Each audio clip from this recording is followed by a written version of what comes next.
vi ikke gjør sånne ting. Vi gjør det ikke. I invited Mr. Teichmann here today because the union is concerned that you might want to renegotiate the terms of the peace treaty. Now you have your agreement. Derfor står Jesper Berg og jeg her i fellesskap.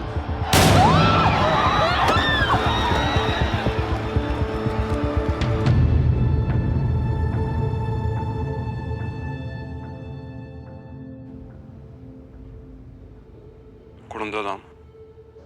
Han ble drept av en annen innsatt. Har gjerningsmannen sagt noe? Ja, at han hater mørkhudede. Tror du på det? Ikke før jeg har avhørt han, nei. Har etterforskningsledelsen bedt om å få avhøre han? Etterforskningsledelsen er jo en gjeng med gamle Fritt Norge-sympatisører. De stiller jo ikke spørsmål med noe som helst. Kom igjen, Hans Martin. Når drapsmannen til Anita Rygg selv blir drept, er det på tide at vi kommer inn. Før de rekker å begrave sannheten om hvem som egentlig står bak. Riksadvokaten sier nei på at vi får overta hele ansvaret. Han krever bevis. Og hvordan skal vi klare å finne bevis på at Oslo PD aktivt motarbeider oss? Ved å legge en felle.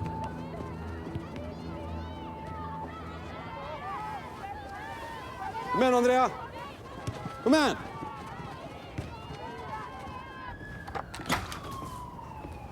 Hei! Hvem skårte? Det handler ikke bare om å skåre. Andrea stod i mål. Stod som en murvegg. Takk for at du tok deg med på kamp. Det var jo ikke din tur. Jeg lurer på en ting.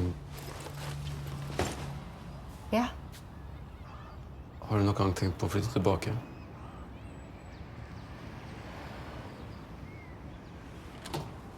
Jeg tenker på det hele tiden. Men jeg tenker jo også på hvor vanskelig alt ble. Det var sikkert min skyld. Jeg var veldig overspent fordi... Fordi du tror verden skal gå unna, hvis du ikke følger meg hvert eneste sekund. Jeg er ikke sånn lenger nå.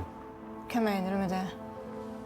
Jobbsituasjonen er helt annerledes. Men det handler jo ikke om situasjonen. Det handler jo om deg. Den jobben gjør deg syk. Du har tatt livet av et menneske, Hans Martin. Har du glemt det? Jeg skal ikke plage deg mer.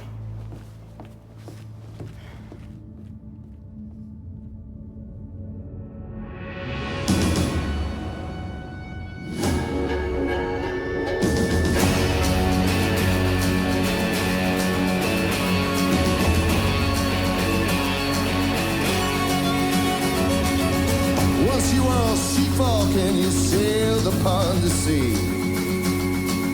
Crossed the roaring ocean with the devil at your heels. All that time has come again now. I'll tell you how this will unfold. I want to see the Western Ocean painted black and gold. Welcome to the seaside. It's been occupied. Bow to the bottom and behold the motherland of black and cold.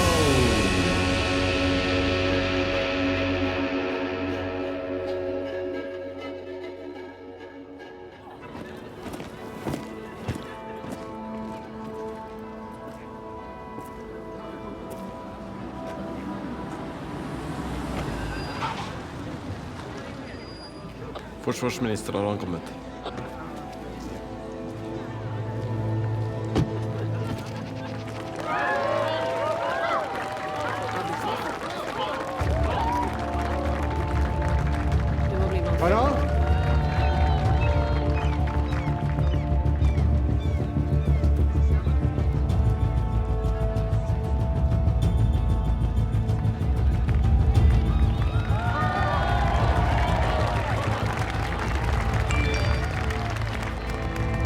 Kjære medborgere, det er stor ære å stå framfor dere som forsvarsminister i et fritt Norge.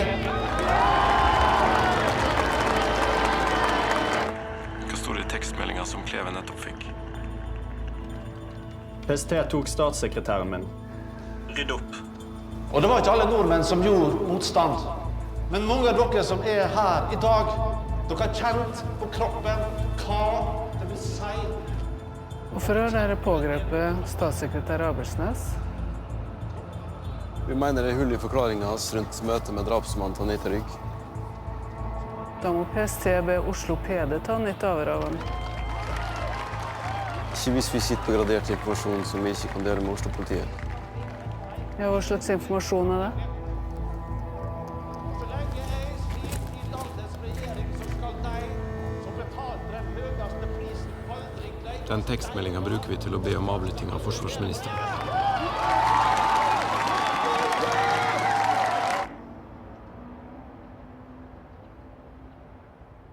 Vi vet at du og Faisal snakket sammen kun minutter før drapet på Anita Rygg.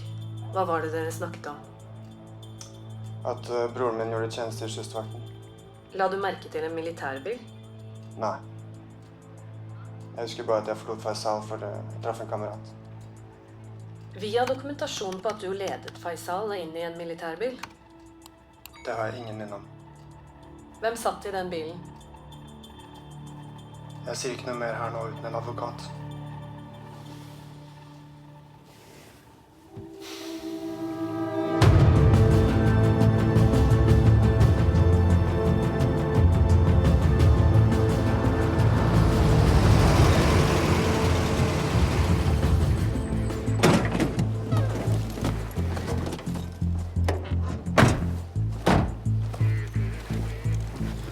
Messieurs. Alors, comment ça se passe, ce maintien de la paix? Rien à signaler, mon général, à part qu'on se les gèle. Ne vous plaignez pas.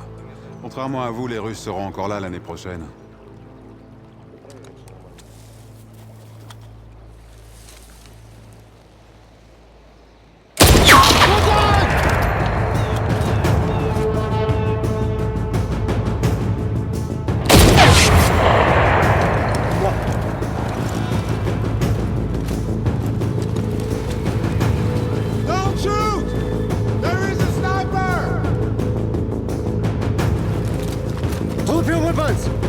Come on, slowly. Okay. Don't shoot. Secure. Your border patrol's deliberate provocation brought us this close to a military confrontation with Russia. And our defense minister has promised this will never happen again. No, it won't. Because your border patrols must be disarmed immediately, and that is non-negotiable.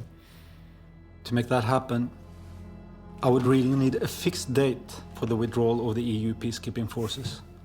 Yes, but as you know, such a date is contingent to your oil and gas installation becoming operational again. Yeah, and we're working extremely hard with it to replace the Russian software. But all the original software were compromised by the virus, and this is a big job. Your project manager indicated that it will be ready within a year. No, what they think is that it's going to be ready in 6 months. I would like us to evaluate the project, to identify the ways of accelerating. Listen. Our team, they are the best offshore engineers in the world. We understand. But the member states will not allow our forces to withdraw before they get the energy you signed for in the agreement. It's in our common interest to avoid dependence on Russian gas. It is. We'll push hard to achieve an even earlier date for the upstart of our petroleum supply. Great. Our energy commissioner will take part in the process. I still need a fixed date for the withdrawal of the EU forces. You'll get a date when the energy commissioner is happy.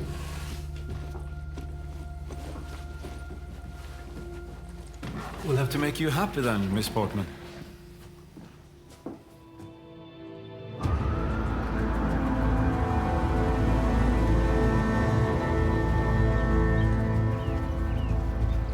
Grensesoldatene får jo våpenet tilbake i det øyeblikket Eufo trekker seg ut. Hva tid blir det? Nei, hvis vi avvæpner nå umiddelbart, så vil det skje senest 31. august, og det er senest. Soldatene hører på deg, Harald. Derfor du vil ha meg som forsvarsminister? Altså, du er mannen som kan få dem til å forstå at det som står på spill nå, det er i verste fall en ny væpnet konflikt, og denne gangen med EU. Du hadde gjort jobben min ganske mye lettere hvis du viste større vilje til å straffe overløperne. Hvilke overløpere snakker du om nå? PST-sjefen, for eksempel. Altså, jeg fatter ikke hvordan du kan la en sånn mann dårlig jobben. Det finnes ingen formell grunn til å avsette Djupvik. Er ikke landsforræder i gyldig grunn? Regjeringen vår har ikke tillit hverken hos motstandsfolk eller soldater så lenge vi har en PST-sjef som samarbeider med okkupantene. Det er jo en hån mot de som kjemper for landet vårt.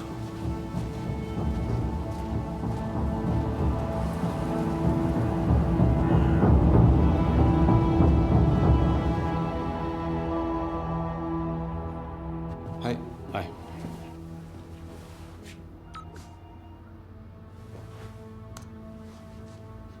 Gjennomfør arrestasjon. Hva sier analyse? De mistenker at det er relatert til drapet på Anita Rygg. Bra.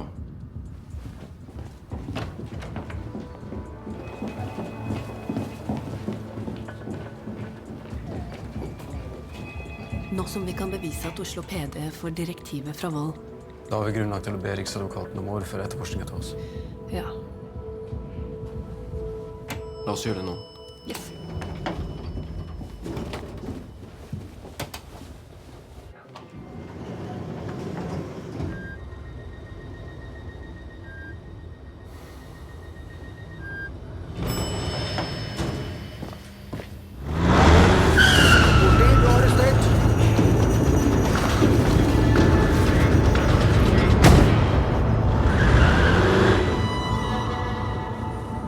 På grunn av de urolighetene som har vært på grensen, så er vi nødt til å gjøre tiltak for å stabilisere situasjonen. For å oppfylle vår del av fredsavtalen, så er vi nødt til å be dere om å levere tilbake våpnene. Iverksett! Ja!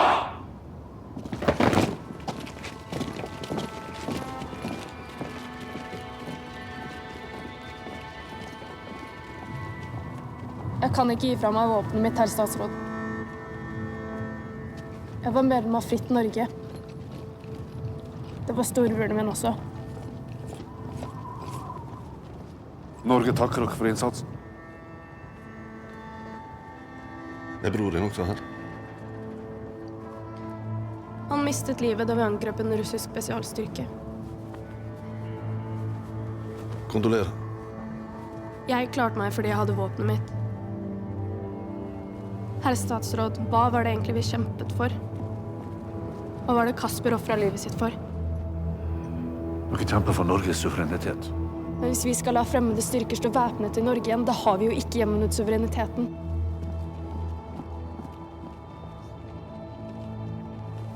Dere må bare være tålmodige. EUFOR skal være ute før 31. august. Det har statsministeren lovet meg personlig.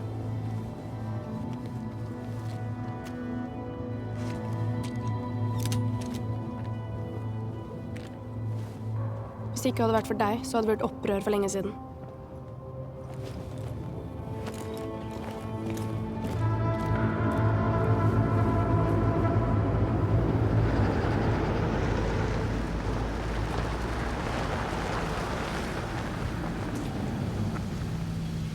Jeg kan ikke love å ha programvaren ferdig til august.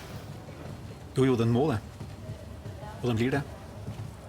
Og det er det vi skal si til EU nå. Drilling into an underground reservoir is like sticking a pin in a balloon. The pressure pushes oil or gas through the pipeline. We all know how petroleum is extracted. We're here to inspect the progress of your software development. Okay. Our latest development is designed to inject glycol, an antifreeze, into the pipelines. As you can see, the system is very intuitive.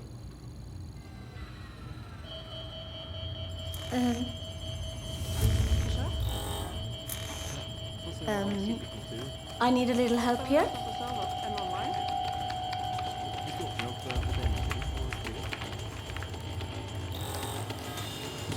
What did you do? A more appropriate question might be, why your program isn't working, madam. This has never happened before. Mr. Prime Minister, so far your team has demonstrated only how to clock our pipeline. We are taking over the project. No. That's totally out of the question. Your team here, they will be escorted off this premises if necessary. I'm sorry. That's not how it works. Jeg må bare snakke med Teichmann med en gang. Okay. You'll find Taiwan was very disappointed with your latest campaign video. Excuse me? Why do you promise your voters to stop fossil fuel production again? Hei, har vi gitt ut en ny kampanjevideo?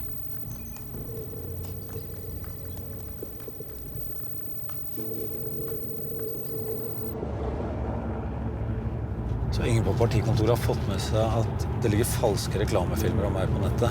Nei. Men jeg har booket et møte med Ivar Salvesen. Han fra Silicon Valley? Ja, han har flyttet tilbake til Norge. Den dagen jeg ble født var karboninnholdet i atmosfæren 330 000 enheter per kubikkmeter. I dag er tallet 422 000. Om 5 år vil tallet være 430 000 enheter. Da har vi nådd det punktet hvor forskerne forteller oss at det vil være for sent å reversere den globale oppvarmingen. Tiden for fossile brennstoff forbi. Så denne videoen er lagt ut av miljøorganisasjonen Njord. Hva vil de? De har et store ambisjoner innenfor klimavennlige energiløsninger, og de har tunge investorer i ryggen. Deres siste prosjekt er også deres mest kontroversielle. Njord ønsker å demme opp Lysefjorden ved Preikestolen og bygge et pumpekraftverk der.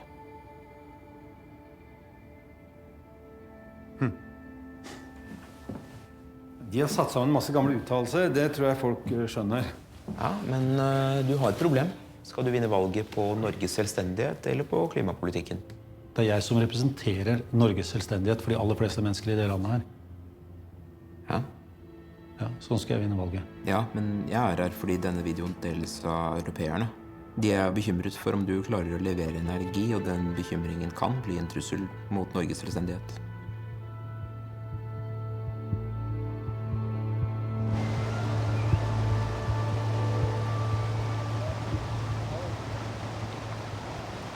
Og Kine Slettemo er sivilingeniør. Så er det Alf Helge Heraldsvedt som er siviløkonom. Økonomen, ja. Vi er veldig takknemlige for at du hadde lyst til å komme på en omvisning hos oss. Ja, nei, jeg jobbet jo med klimaforskning i årevis, ja. Ja, jeg vet det. Men her på Njord jobber vi utelukkende med fornybar energi, ikke thorium og sånne type ting. Jeg har sett videoen deres. Dere hadde det moro da, på min bekostning? Det var vel ikke egentlig ment som en spøk? Nei, jeg skjønte det. Det er veldig vakkert her, da. Ja. Jeg tilbrakte sommeren i barndommen oppe på Elgseter, hos mormor og morfar. Ja vel. Det her, ja. Her sitter forskerne våre. Og de sitter og regner på energieffekten av alle de ulike prosjektene våre, da, og belastningen det eventuelt vil bli på naturen. Og siden du nå har valgt å starte opp igjen olje- og gassanleggene, så kan vi faktisk finne ut av akkurat hvor mye CO2... Til venstre bak rekken der. Jeg er helt sikker på at det var han jeg så i kontrollrommet til Softol under virusangrepet. Som kommer til å skje som en konsekvens av det. Hei du, Jesper heter jeg. Hei, Karstein. Vi har møtt hverandre før vi, Karstein. På Softol, da når de oppdaget viruset. Er det noe jeg kan hjelpe til med her? Strafferammen for å plante et datavirus, det er 15 år i fengsel, Karstein. Hva er det du snakker om? Vaktene mine, de er politi, de kan arrestere han her og nå. Karstein har aldri gjort noe kriminelt i hele sitt liv. Nei vel? Jeg hadde håpet at du kunne hjelpe oss å fjerne det viruset.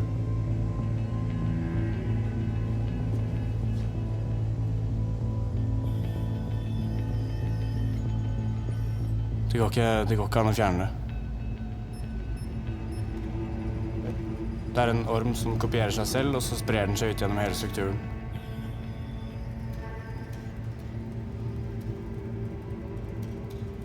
Det er han.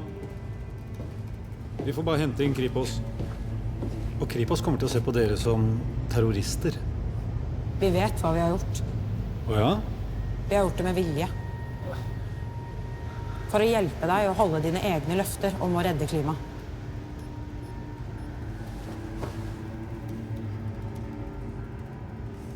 Altså, Lysefjord-prosjektet deres, det tar mange år å utvikle. Hvor lang tid har vi da? Vi har ca. 5 måneder før EU overtar norsk olje- og gassproduksjon.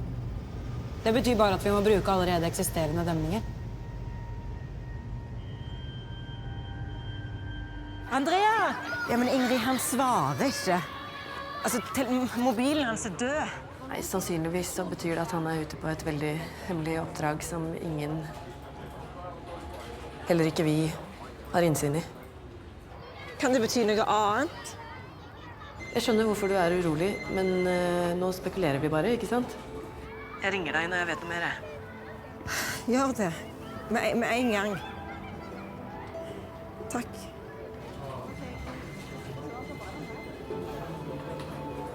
Andrea! Kom nå!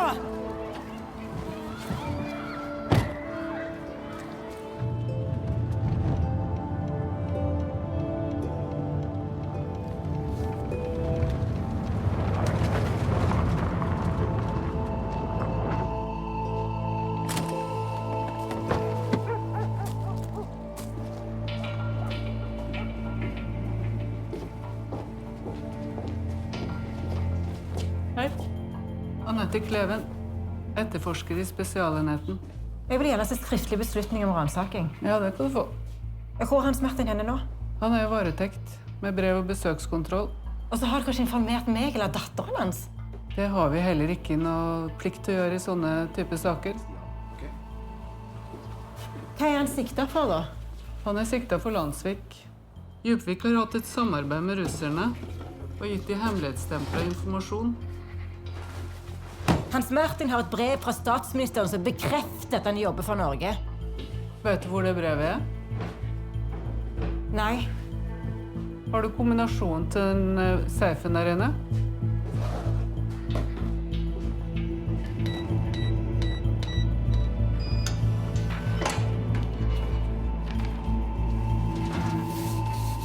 Nei, det er ikke noe brev her. Dessverre.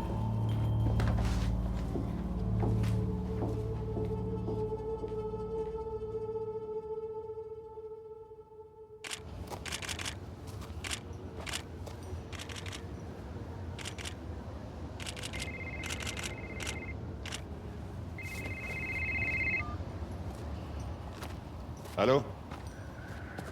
Oui? Quoi? What's your brief? To illustrate a harmonious relationship after the disarmament. And your readers will believe that? Bon, on y va. So I need one more shot? You've taken hundreds of photos. There must be one you can use. Messieurs, j'ai annulé mes vacances. Apparemment, on est coincé dans ce trou pendant des années.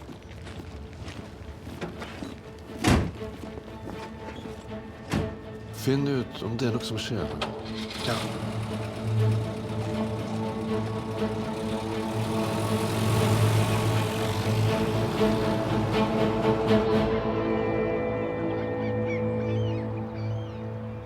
As you know, Germany produces surplus energy from solar panels on most sunny days. The sun shines only 25% of the time, though. Exactly, which is why we have found a way of saving solar energy for cloudy days. Europeans need energy to heat their houses by autumn. I've been presented with the pump storage projects before. It takes years to build them. Yeah, but listen. Not if we use our existing dams. So we want to take your surplus energy to use it and pump up ocean water here in Norway and then return hydro energy back to you. But you still need to build the pumps. Our solution is to convert already existing turbines and add boosters. We have nearly 400 hydroelectric power stations in Norway. The first plant will be done in 5 months. It's a nice idea. But I cannot gamble with the energy supply of 500 million people. Most of those people will love you for this. And it's going to raise your popularity among German voters. I'm not up for election. No? But what if you want to be chancellor one day?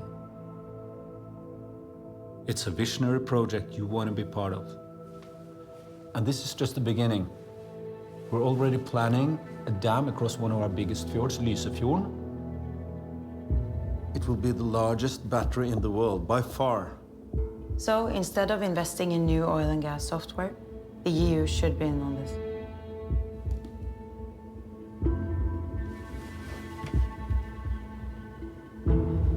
I can't see why we cannot do both. But I need to talk with the EU president first.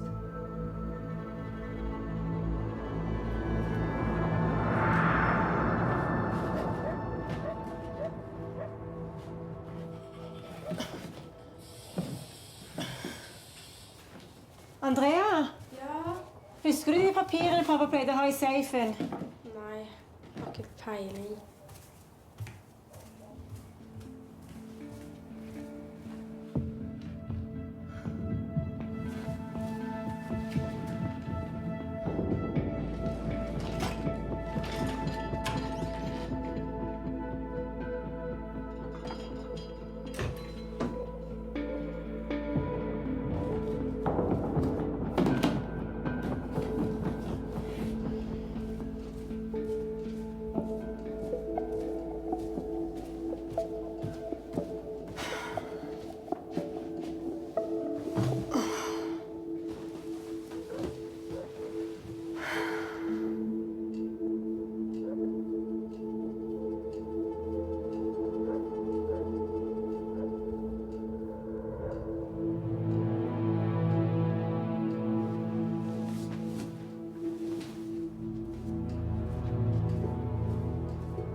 Slipp til meg.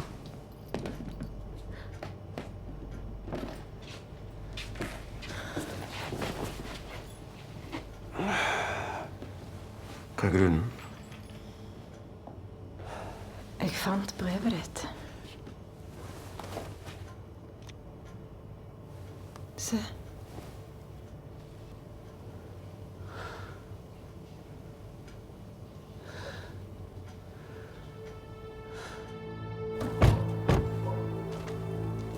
Du, Andrea.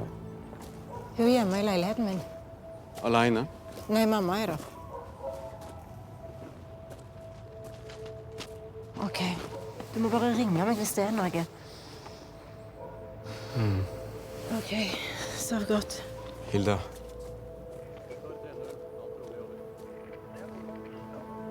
Kan du ikke bli her?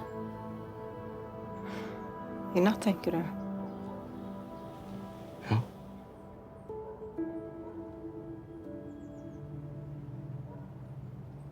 Brevet er signert for 18 måneder siden, og statsministeren skriver der at Djupvik sitt samarbeid med russerne ikke må misforstås som forræderi. Djupvik har sittet på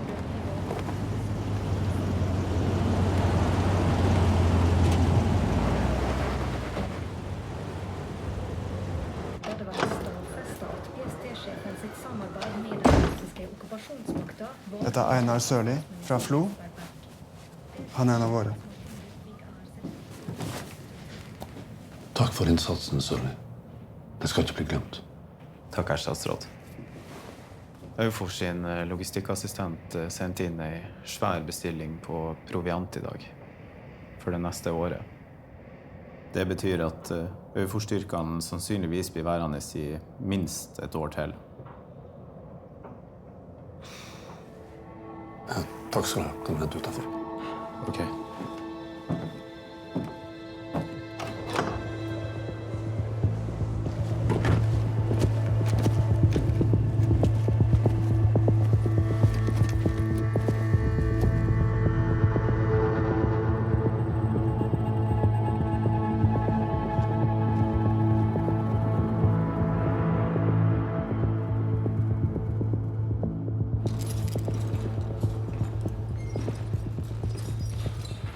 Forstyrrer jeg? Nei, Hva var du hett igjen? Vennesland.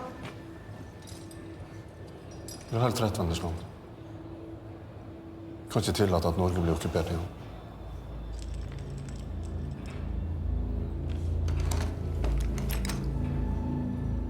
Nå legger jeg Norges skjebne i dine hender.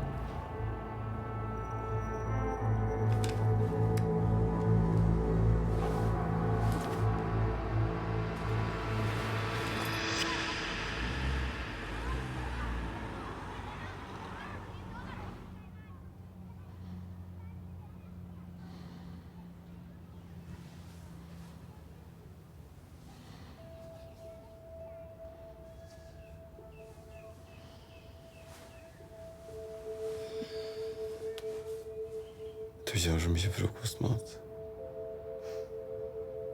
Bortsett fra en tørr agurk. Jeg står over.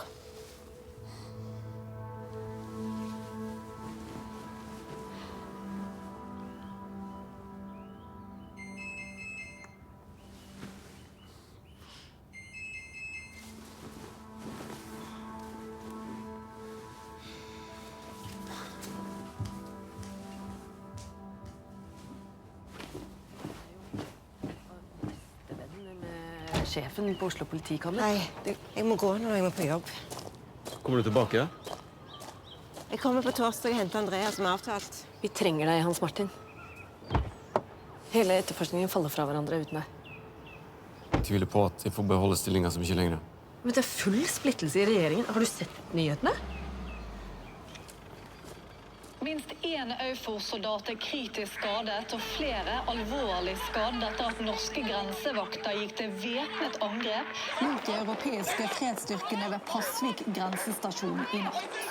Grensevaktene har forskanset seg i våpenlageret ved grensestasjonen i en aksjon som virker svært godt planlagt. Aksjonens antatte leder, løytnant Kristine Vennesland, hun la ut denne videoen bare minutter før angrepet startet. Så lenge EUFOR-styrkene er i landet, vil ikke Norge være fritt. Vi har fått mandat fra forsvarsminister Wold om å kjempe for Norges selvstendighet. Det er vår rett, og det er vår plikt, og vi ber alle landets soldater om å være med og kjempe for Norges frihet. Forsvarsminister Harald Wold besøkte grensestasjonen og snakket med Vennesland bare timer før angrepet startet. Vi har ikke lykkes å komme i kontakt med Wold, og ingen i Forsvarsdepartementet kan gi et svar på hvor han nå befinner seg.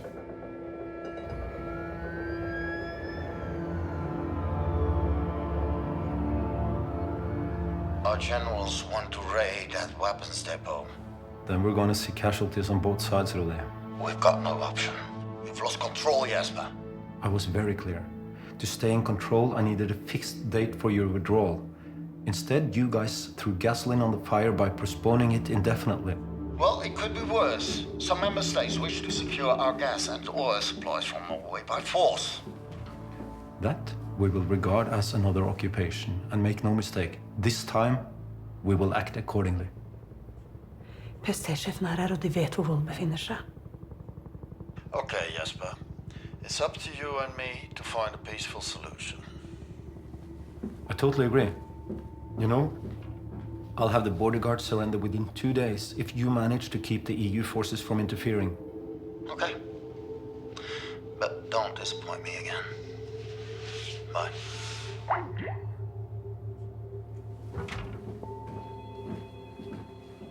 Djupvik, jeg er lei for alt du har måttet gjennomgå i det siste. Takk, statsminister. Dere vet hvor Wold befinner seg? Ja, vi har hatt kommunikasjonskontroll på forsvarsministeren en stund nå. Hvorfor det? Vi mistenker at Fritt Norge-sympatisører i politiet har skjermet Wold fra etterforskningen av drapet på Anita Rygg.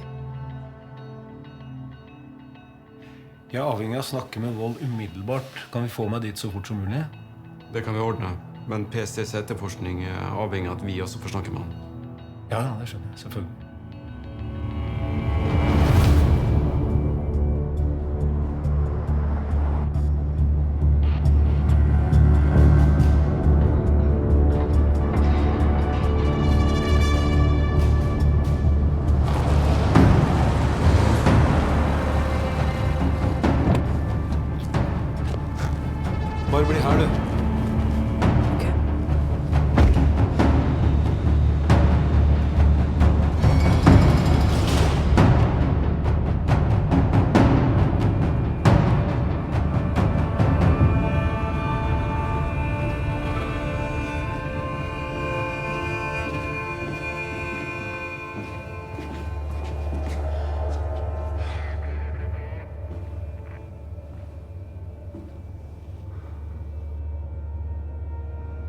Denne samtalen tar du alene? Ja, det synes jeg vi skal. Ja.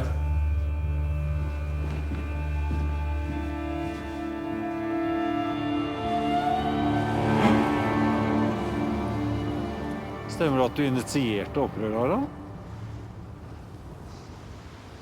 Du fikk meg til å lyge for mine egne soldater. EU kommer til å akseptere min dato. Misbruk ikke min tillit hos soldatene en gang til.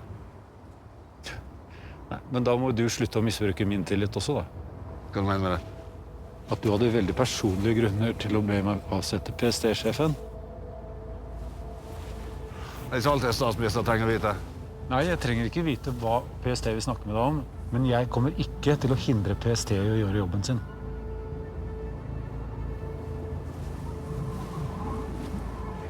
Det kan du gjøre, og det bør du gjøre. Nå må vi ha ett fokus her, Harald. Det er å stanse dette opprøret, og det er det du som skal gjøre.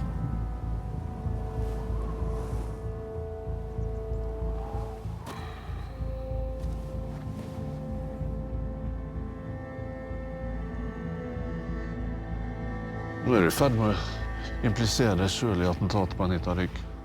Hva er det du snakker om? Din ordre var å bli kvitt henne.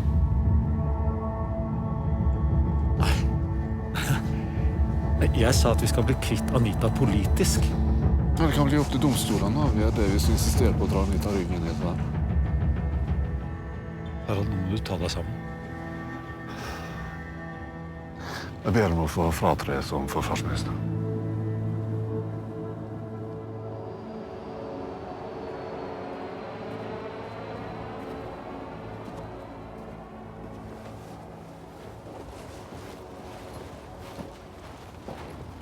Er han villig til å la seg avgjøre? Dere må nok vente litt. Hvor lenge? De har stanset opprøret i Pasvik. Det verste som kan skje nå er hvis Vold blir en martyr for soldatene. Dere skjønner det? Ja visst, statsminister.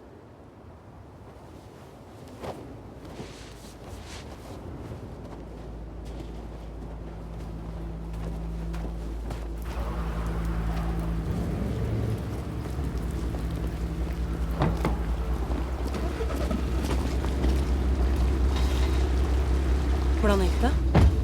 Han trekker seg som forsvarsminister. Ja, men kan du opprette en dialog med soldatene på egen hånd? Ja, jeg må det.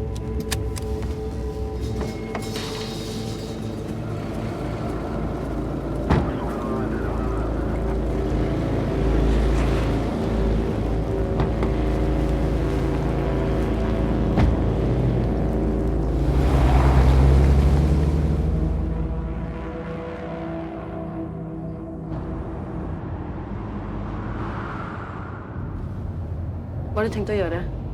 Skal du bare vente til de arresterer deg igjen? Hva vil du vi skal gjøre da? Be Riksadvokaten om lov til å avhøre Vold? Og gå i direkte krig med statsministeren? Hvorfor ikke? Vi kan ikke stole på han uansett. Finn konkrete ting vi kan bruke. Kan du kjøre inn til høyre neste kryss her? Hva skal vi? Jeg tenkte det skulle være litt poppa.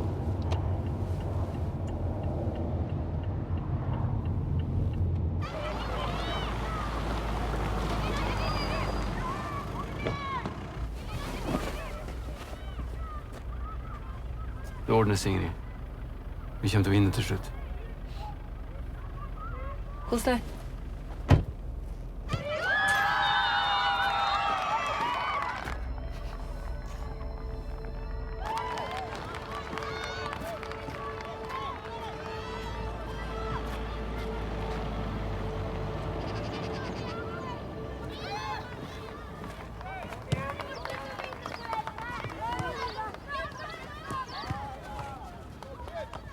Hei. Vinner vi, eller? Ja, det ble nettopp 2-1. Jeg trodde du skulle jobbe sent i dag, jeg.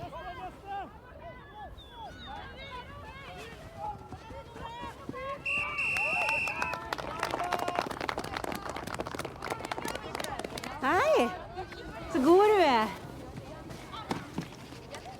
Skal du bli med oss hjem etterpå? Det har vi ikke snakket om ennå. Du må kanskje på jobb. Ja, ikke uansett, sant? Hvorfor klarer dere aldri å bestemme dere? Andrea.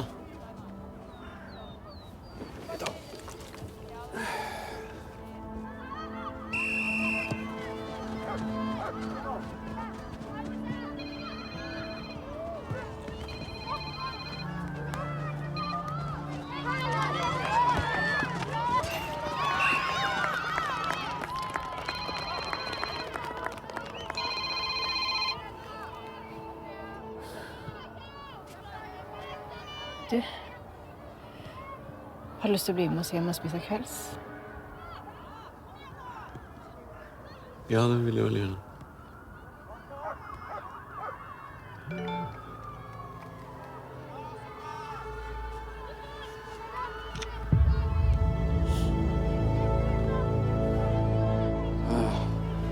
Herregud, nei. Hva er det?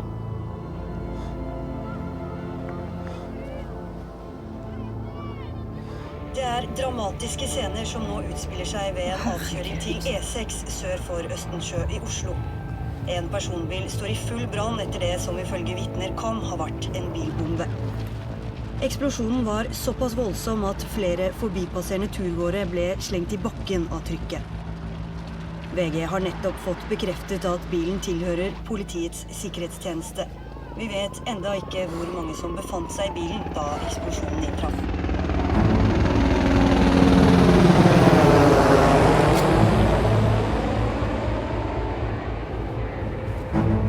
Major General, I'm going to go in there. Dette vil jeg kan befale. These soldiers are desperate. They shot and wounded several of my men. If we're going to solve this situation, you have to trust me. I'm going in.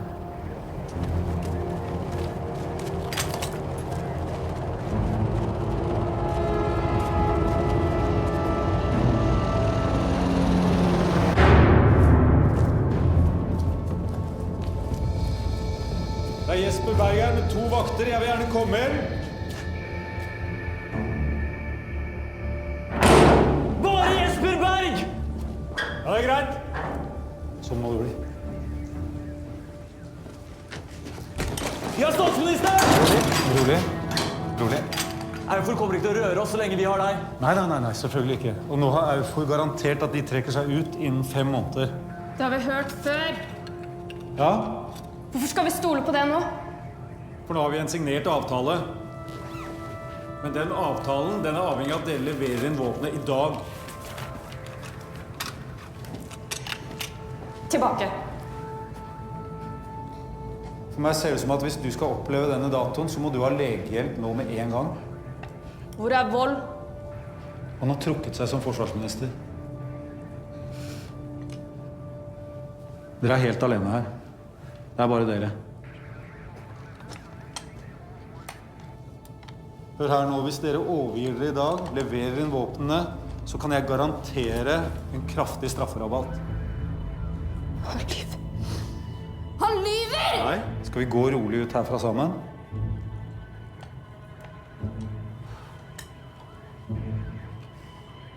Hva sier dere?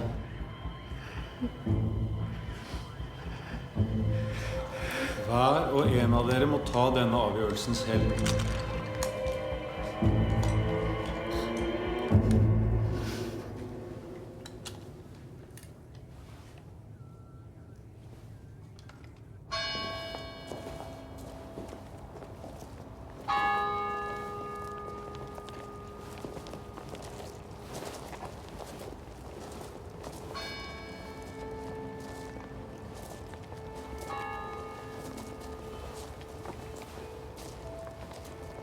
Da du kom for å se fotballkampen til Andrea, var det en spontan avgjørelse?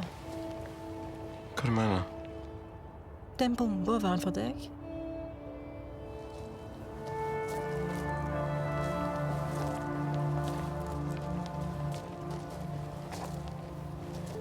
Jeg tenkte å slutte. Hvor lenge har du tenkt det? Lenge. Du har helt rett. Jobben gjør meg syk.